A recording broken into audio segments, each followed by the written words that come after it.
রংপুরের পীরগাছায় রাতের আধারে মসজিদের জমির আধা পাকা ধান কেটে বিনষ্ট করে ফেলার অভিযোগ উঠেছে প্রতিবেশী এক ব্যক্তির বিরুদ্ধে। আদালতে মামলা চলমান থাকার পরও 18% জমির ধান কেটে বিনষ্ট করা হয়েছে। এ নিয়ে মুসল্লি ও গ্রামবাসীর মাঝে চরম ক্ষোভ বিরাজ করছে। গত বৃহস্পতিবার রাতে উপজেলার কান্দি ইউনিয়নের তালুককান্দি গ্রামে এ ঘটনা ঘটে। জানা গেছে, ওই গ্রামে তালুককান্দি শাহী জামে মসজিদের উন্নয়নের জন্য প্রবাসী বাবু মিয়া 18% জমি দান করেছেন। তৎকালীন মসজিদ কমিটির কোষাধ্যক্ষ আব্দুর রউফ মিয়া ওই জমি মৌখিক চুক্তিতে বিক্রি করে মসজিদের ছাদ ঢালাই সম্পন্ন করেন। পরবর্তীতে আব্দুর রউফ মিয়া মসজিদ কমিটি থেকে বাদ পড়লে জমিটি নিয়ে ঝামেলা সৃষ্টি হয়। তিনি জমির অংশীদার দাবি করেন। এ নিয়ে আদালতে মামলা চলমান রয়েছে। এদিকে মসজিদের পক্ষ থেকে ওই জমিতে আমন ধান রোপণ করা হয়। ধানগুলো আধা পাকা থাকলেও বৃহস্পতিবার গভীর রাতে গোটা জমির ধান কেটে বিনষ্ট করেন। এ নিয়ে গোটা এলাকা জুড়ে চরম ক্ষোভ সৃষ্টি হয়। গতকাল শুক্রবার জুম্মার নামাজ শেষে মুসল্লিরা জমিটি পরিদর্শন করেন এবং ঘটনার সাথে জড়িতদের দ্রুত গ্রেপ্তার করার দাবি জানান।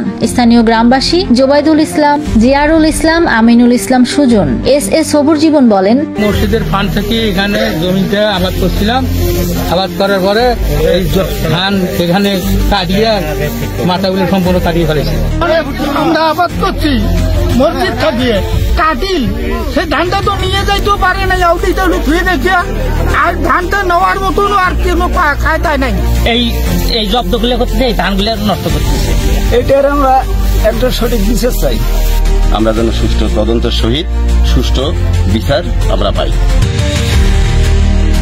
এ জমি নিয়ে 12 থেকে 15 বার সালিশ বৈঠক করা হয়েছে, কিন্তু কোনো সমাধান হয়নি। কোনো কাগজপত্র ছাড়াই ঝামেলা সৃষ্টি করছে আব্দুর রউফ মিয়া। মসজিদ কমিটির সাধারণ সম্পাদক আনারুল ইসলাম বলেন, আমাদের এক আমেরিকান প্রবাসীর নুরুল ইসলাম বাবু মিয়ার, উনি আমাদের মসজিদকে এই জমিটা ফাউন্ডেশনের কাজে এই টাকাটা উনি মসজিদ বিক্রি করে আমাদের মসজিদের দেয়। আমরা মসজিদে আমরা কাজে লাগাই, তারপর থেকে এই জমিটা আমরা মসজিদেই আবাদ করি এবং আবাদ অবস্থায় এক আর্মি আব্দুর রউফ মিলিটারি উনি এই জমি দাবি করেন, তার কোনো ডকুমেন্টস বা কাগজপাতি কিছু নাই। না থাকা সত্ত্বেও উনি আমাদের পরে মামলা হয়, এই মামলা চলমান অবস্থায় আছে। চলমান অবস্থায় মামলা থাকা অবস্থায় আমরা মসজিদের সমাজ থেকে এই জমিটা আবাদ করি এবং ধান প্রায় পাকার ক্রম হয়ে গেছে। উনি গত রাত্রিতে তার লোকজন সহ আমাদের এই পাকা ধানে সে দেখি দিয়া মানে 2-3 কাটা করে দিচ্ছে। আমরা সুষ্ঠু তদন্ত এবং সুষ্ঠু বিচার চাই।